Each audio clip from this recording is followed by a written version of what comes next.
Mayong gabi, Boss Kev. Itago lang ko sa pangalan nga Carlo.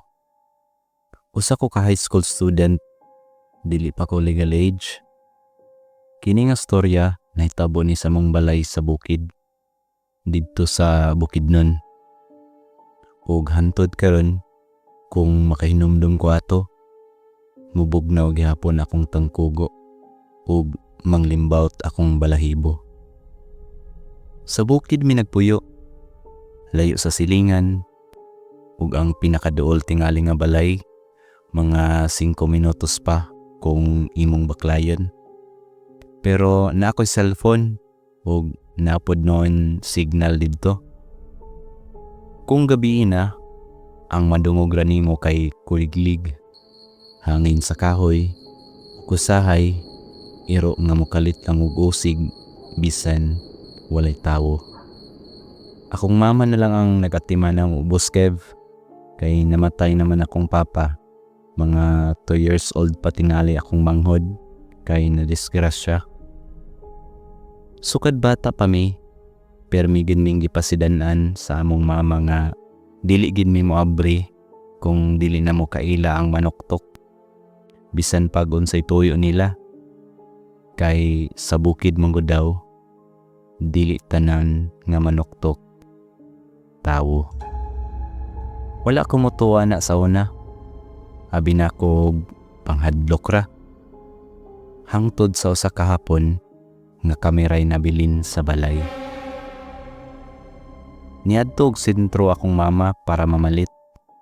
Mga alas 5 to sa hapon. Nagulan gamay ug ang kahoy sa gawas sige og kuso-kusohon sa hangin. Kamera sa akong manghod ang nasa sulod sa balay. Nagduwa. Kadit lang. Klaro kayo ang tingog kay kawayan raman ang among balay. Nihunong ning duha ug nagtinanaway. Pasin si mama na, pangutana sa akong manghod. Pero kabalo ko nga sayo pa kayo. Dili pa to oras sa iyang paguli. Nihilo mi. Dayon nibalik na pudhog. Hinay pero klaro. Murag dili nagdali. Murag kabalo ang nanuktok na naami sa sulod. Niduol ko sa siwang sa bintana ug nilili. Walay tao sa gawas nga akong nakita. Walay anino. Walay tingog sa lakang sa gawas. Nibalik ko sa tapad sa akong manghod ug ako siyang gigakos. Perti nagyong buto-buto sa akong lughan. Sa akong kahadlok, nakaingon ko og, wala among mama diri. Ug galit lang. Pero karon sa likod na sa among balay nga pultahan. Ang among likod nga balay, puro kakahuyan. Walay dalan dito. Walay muagi. Nangurog akong manghod ug niingon siyag, "Kuya, ayo jud abli ha." Nakahinumdum ko sa giingon sa among mama nga dili gyud abrihan kung dili na mo kaila. Pero kalit lang naitingog.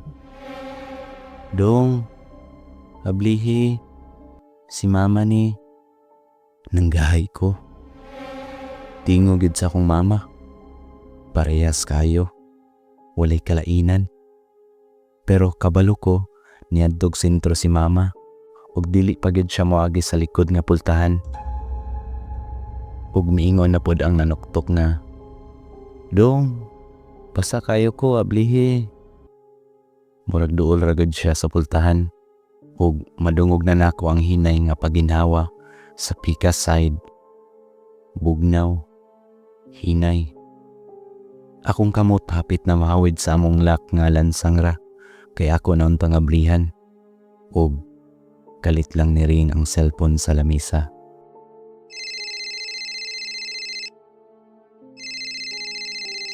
Nakulbaan ko. Ug si mama ang caller. Gitubag na ko dayon ug siya miingon na, "Dong, naapa ko sentro. Dugay pa ko makauli ha." Murag ibot nga nug-ay sa akong tangkugo. Sa likod sa pultahan, mihinay ang pagpanuktok. Hangtod sa mihunong, ug dayon nahihinay nga pagkatawa. Dili kusog, dili klaro, murag nara sa kilid sa pultahan. Pag-abot sa mong mama, gisultihan na mo siya ug wala na siya natingala. Nihilom ra siya kadyot ug mingon. Nasultihan na tika nga diri naagid manuktok ug manghulam og tingog. So kada tubos Kev, kung naay manuktok nga dili na mo kaila, dili gid na mo abrihan. Kayo sahay, di tawo ang mangayo ug ang gusto mo sulod. Ug kung maabrihan na nimo sila, dili na sila manuktok pag-usab. Kay naa naman sila sa sulod. Para sa mga istoryang katingadan ug hadlok, subscribe na sa among channel, Gabi Stories.